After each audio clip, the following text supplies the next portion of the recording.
നമുക്ക് ഇന്നൊരു വീഡിയോ കാണാനുണ്ട്. എന്തെങ്കിലുമൊക്കെ പറഞ്ഞ് വലിച്ചു നിട്ടുന്നില്ല. മാക്സിമം ചുരുക്കിയിട്ട് ചെയ്യാൻ വേണ്ടി ശ്രമിക്കാം. പ്ലേ ചെയ്യാം. അയ്യാ വണക്കം. യാറിന്റെ അണ്ണാച്ചി എന്നൊന്നും ഞാൻ പറയുന്നില്ല. ഒരാളെ വ്യക്തിപരമായിട്ട് ആക്ഷേപിക്കുന്നത് വളരെ മോശപ്പെട്ട പരിപാടിയാണ്. കാണാൻ അണ്ണാച്ചിനോട്ട് ഉണ്ടെങ്കിലും നമ്മൾ ഒരിക്കലും അങ്ങനെയൊന്നും പറയാൻ പാടില്ല. അപ്പൊ അയാളുടെ ശൈലിയായിരിക്കും അയ്യാ വണക്കം എന്ന് പറഞ്ഞ് തുടങ്ങുന്നത്. ഇയാളെ കുറിച്ച് രണ്ടു വാക്ക് പറയാന്ന് വെച്ചാൽ ത്രേന്റെ മെയിൻ ആളാണ്. ത്രേ പറഞ്ഞ് ജനങ്ങളെ മുഴുവനും വെറുപ്പിക്കും.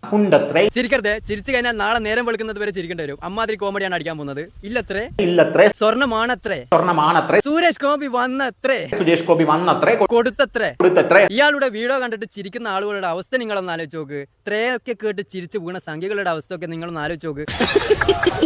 ഗതികെട്ടവന്മാർ തന്നെയായിരിക്കും ഇയാളുടെ ഒക്കെ വീഡിയോ കണ്ടിട്ട് ചിരിച്ച ആൾക്കാർ. കാരണം വേറൊന്നല്ല, ഇത്രേ എന്നെല്ലാം പറയുമ്പോൾ ചിരിക്കുന്ന അവസ്ഥ നോർമലായിട്ട് ജീവിക്കുന്ന ഒരാൾക്ക് അങ്ങനെ പറ്റൂല. അത് മാനസിക നിലക്ക് എന്തെങ്കിലും പ്രശ്നമുണ്ടെങ്കിൽ തീർച്ചയായിട്ടും ഇതൊക്കെ കണ്ടാൽ ചിരി വരും. ഗൈസ്, അപ്പം നമുക്ക് ഇന്ന് എന്തായാലും ഇയാളുടെ വീഡിയോ എടുത്ത് റിയാക്ട് ചെയ്യാം. ഇത് ABCD മലയാളം ന്യൂസ് എന്ന് പറഞ്ഞ ഒരു ചാനലിൽ വന്ന വീഡിയോ ആണ്.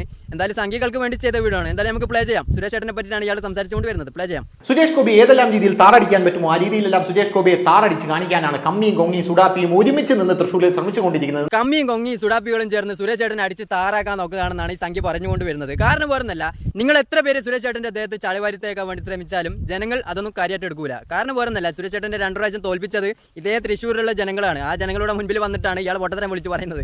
ഒന്ന് ആലോചിച്ചൊക്കെ ഇയാളൊക്കെ മൈൻഡ് സെറ്റ്. ഏറ്റവും ഒടുവിൽ വന്ന വിവാദം എന്ന് പറയുന്നത് സുരേഷ് ഗോപി തൃശ്ശൂരിലെ ലൂർദ് മാതാവിന് സമർപ്പിച്ച കിരീടം എന്ന് പറയുന്നത് ചെമ്പാണെന്ന്. മാതാവിന് കൊടുത്തത് ചെമ്പാണെന്ന് ഞാൻ ഒരിക്കലും പറയൂല, സ്വർണ്ണമാണെന്നും പറയൂല. കാരണം വേറൊന്നല്ല, കൊടുത്ത സുരേഷ് ചേട്ടനിക്ക് തന്നെ അറിയൂല അതിന് എത്ര സ്വർണ്ണമുണ്ട്, ഇത്ര ചെമ്പുണ്ടെന്ന്. പിന്നെ ഇതേപോലത്തെ കുറെ സംഖ്യകളൊക്കെ വന്നിട്ട് പറയും ഞങ്ങൾ കൊടുത്തത് 100% സ്വർണ്ണമായിരുന്നു എന്നൊക്കെ പറയും. അതൊന്നും നമ്മൾ വിശ്വസിക്കേണ്ട. അതൊക്കെ സംഖ്യകളുടെ പൊട്ടത്തരം വിളിച്ച് പറയുന്ന കാറ്റഗറി പെടുത്തിയാൽ മതി ഇങ്ങനത്തെ വാക്കുകളൊക്കെ.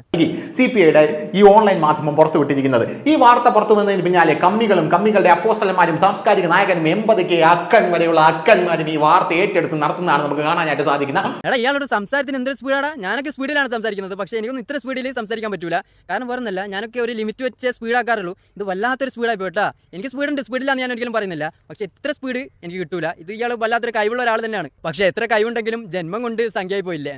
ഇവരൊക്കെ വിളിച്ചു പറയും. പിന്നെ അത് മാത്രം നമ്മളൊന്ന് മനസ്സിലാക്കിയാൽ മതി. ഒരു പണിയില്ലാത്തതുകൊണ്ട് ഒരു മനുഷ്യനെ തോൽപ്പിക്കാൻ ഒരു നിവൃത്തിയില്ല എന്ന് കാണുമ്പോൾ ആരെ തോൽപ്പിക്കാൻ നിവൃത്തിയില്ല എന്ന് സുരേഷ് ചേട്ടനെയോ? സുരേഷ് ചേട്ടനെ ജയിപ്പിക്കാൻ ഒരു നിവൃത്തിയില്ല എന്ന് പറഞ്ഞിട്ടുണ്ടെങ്കിൽ ഞങ്ങളൊക്കെ സമ്മതിച്ചേനെ. സുരേഷ് ചേട്ടനെ തോൽപ്പിക്കാൻ നിവൃത്തിയില്ല എന്നാ മഠത്തിനെ വിളിച്ചു പറയുന്നതിന് ഒരു ലിമിറ്റ് ഒക്കെ സംഖ്യ പൊട്ടത്തരാന്നല്ല വിളിച്ചു പറയുന്നത്. എന്താ ആലോചിക്ക്, എന്താ പറയുന്നതെന്ന് ആലോചിച്ച് നോക്ക്. ജയിക്കോ സുരേഷ് ചേട്ടൻ? എനിക്ക് തൃശ്ശൂർ വേണം. മനുഷ്യനെ തുപ്പി തോൽപ്പിക്കുക എന്നുള്ളൊരു നയമാണ്. സ്വാഭാവികമായിട്ടും നമ്മുടെ കയ്യിൽ ഒരു പത്രം അടക്കം ഉണ്ടല്ലോ. ഞാൻ ഇതിന്റെ മുൻപ് പറഞ്ഞതാണ് സുരേഷ് ചേട്ടൻ സ്വതന്ത്രനായിട്ട് മത്സരിച്ചാൽ 100% ജയിക്കുമെന്ന്. പക്ഷേ എനിക്കിപ്പോൾ 100% പോയിട്ട് 50% പോലും പറയാൻ പറ്റൂല. മനസ്സിലായോ? പക്ഷെ സുരേഷ് ഗോപി ആയതുകൊണ്ട് തന്നെ സുരേഷ് ഗോപി ഇതാ ഒരു കുട്ടിയെ അധിക്ഷേപിച്ച് വിട്ടിരിക്കുന്നു. ചികിത്സാ സഹായം ചോദിച്ചു വന്നവനോട് പോയി ഗോവിന്ദനോട് ചോദിക്കുക എന്ന് പറഞ്ഞു എന്നൊക്കെയാണ് ദേശാഭിമാനി എഴുതി വിട്ടിരിക്കുന്നത്. ഈ CPM-മാരെ കുറ്റം പറഞ്ഞു കഴിഞ്ഞാൽ കേരളത്തിലുള്ള സംഖ്യകളും വിവരം കെട്ട ലീഗുകാരും വന്നിട്ട് സപ്പോർട്ട് ചെയ്യും. അതിനാണ് ഇതേപോലത്തെ പൊട്ടന്മാരൊക്കെ CPM-മാരെ കുറ്റം പറഞ്ഞു കൊണ്ടുവരുന്നത്. നിങ്ങളൊക്കെ കുറ്റം പറഞ്ഞു കഴിഞ്ഞാൽ CPM കേരളത്തിൽ BJP ആയതുപോലെ പൂജ്യമായി പോകുന്നതാണ് വിചാരിച്ചു വെച്ചിട്ടുള്ളത്. അതൊക്കെ വെറും വ്യാമോഹം മാത്രമാണ് കേട്ടോ.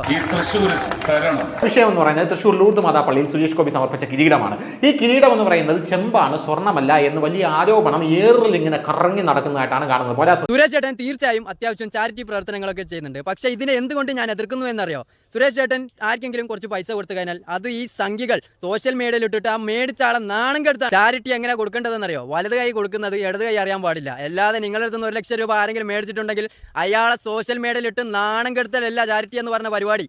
അല്ലാതെ അറിയാതെ കൊടുക്ക്, അതിനാണ് പറയുന്നത് ചാരിറ്റി എന്നല്ലാതെ വെറുതെ എന്തെങ്കിലും കൊടുത്തിട്ട് അവരെ നാണം കെടുത്തുന്ന പരിപാടിയല്ല ചാരിറ്റി. കമ്മിറ്റി പറയുന്നത്, അതായത് ആ ലൂർദ് മാതാ പള്ളി ട്രസ്റ്റ് പറയുന്നത് അങ്ങോട്ട് മാറിയില്ലോ അല്ലെങ്കിൽ ആ കണ്ടം വഴി ഓടിക്കോ എന്നുള്ളതാണ്.